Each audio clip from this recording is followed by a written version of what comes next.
आओ जाने युग ऋषि को। वेद मूर्ति तपोनिष्ठ पंडित श्री राम शर्मा आचार्य एवं वंदनीय माता भगवती देवी शर्मा की जीवन यात्रा। आचार्य जी की प्रेरणा से हजारों गायत्री शक्तिपीठों का और प्रज्ञापीठों का निर्माण हुआ।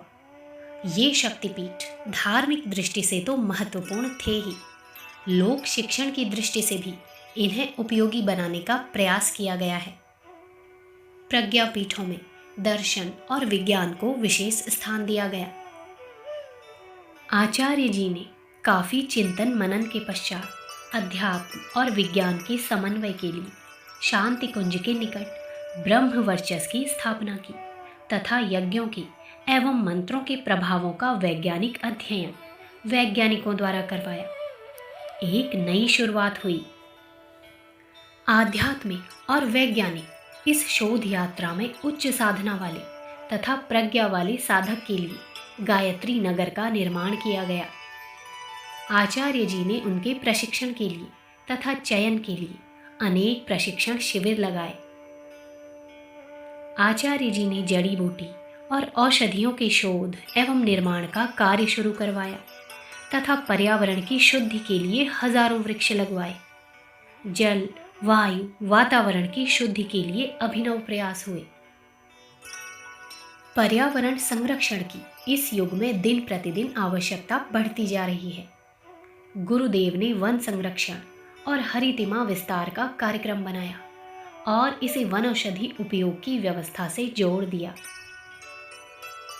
मंत्र की प्रचंड शक्ति और यज्ञ की ऊर्जा के वैज्ञानिक प्रयोगों पर गुरुदेव का ध्यान गया और उन्होंने यज्ञाग्नि के धुएं का रासायनिक विश्लेषण करवाने की व्यवस्था की तथा मंत्रों के प्रभावों को वन औषधियों पर जांचने की व्यवस्था की।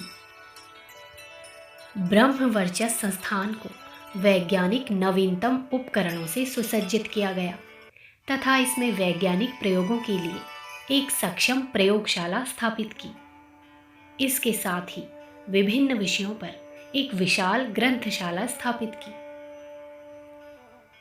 समाज के अगणित सुपात्र व्यक्तियों को शक्ति प्रदान कर उनको समाज के नवनिर्माण हेतु एक जिम्मेदार नागरिक के रूप में तैयार करने के लिए अनेक प्रशिक्षण शिविर लगाए और उन्हें प्रशिक्षित किया।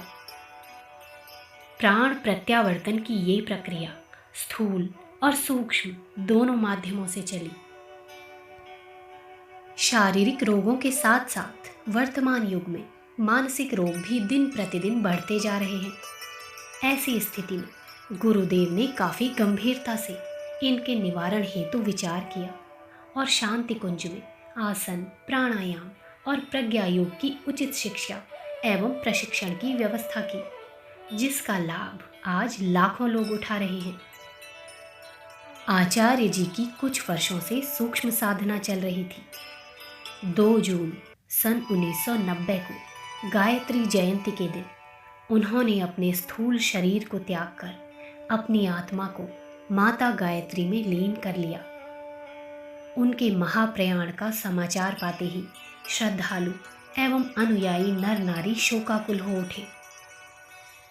2 जून सन 1990 में पूज्य गुरुदेव ने अपनी पूर्व घोषणा के अनुसार गायत्री जयंती के पावन दिन सूक्ष्म सत्ता में एकाकार होकर महाप्रयाण किया।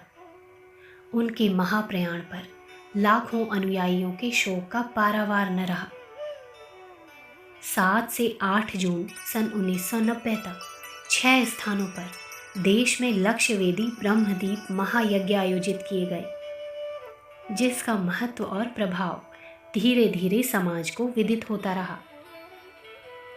परम वंदनीय माता जी के निर्देशन में सन 1990 में श्रद्धांजलि समारोह हुआ, जिसमें देश विदेश से नर नारी आए। भारत सरकार के डाक तार विभाग द्वारा पूज्य गुरुदेव की पावन स्मृति में 27 जून सन 1991 को तत्कालीन उपराष्ट्रपति डॉक्टर शंकर दयाल शर्मा ने उनके डाक टिकट का विमोचन किया।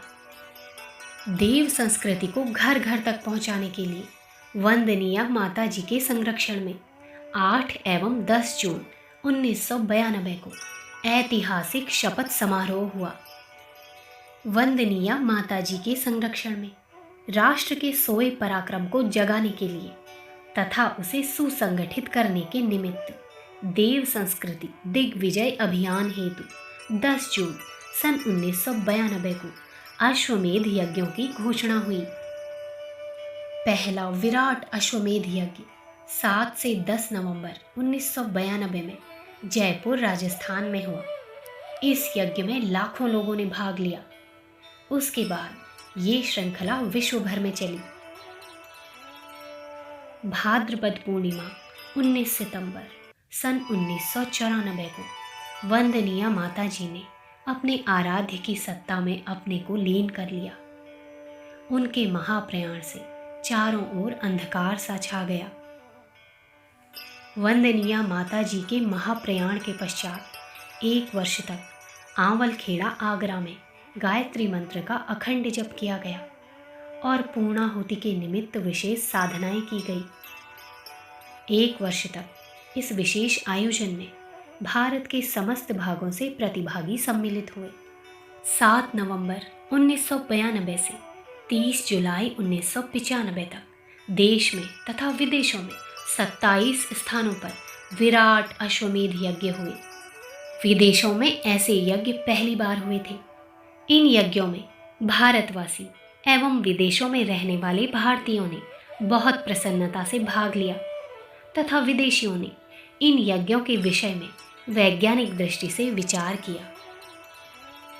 प्रथम पूर्णाहुति के लिए आंवलखेड़ा का यज्ञ स्थल अत्यंत भव्यता से तैयार किया गया तथा उसमें अनेक रचनात्मक कार्यक्रम संजोए गए। इस आयोजन को देखने तथा इसमें भाग लेने लाखों श्रद्धालु देश एवं विदेश के विभिन्न भागों से आए। आंवलखेड़ा का आयोजन स्थल अत्यंत दर्शनीय था। युग संधि महापुरस्चरण की महापूर्णाहुति सन 2000 में शांति कुंज हरिद्वार में आश्वमेधिक यज्ञ के रूप में संपन्न की गई। इस आयोजन में लाखों परिजन देश विदेश से भाग लेने आए। ये कार्यक्रम अद्वितीय रहा। शांति कुंज हरिद्वार में आयोजन स्थल बड़े क्षेत्र में फैला हुआ था। संदर्भ पुस्तक सचित्र बाल कथाएं भाग 1 आओ जाने युग ऋषि को।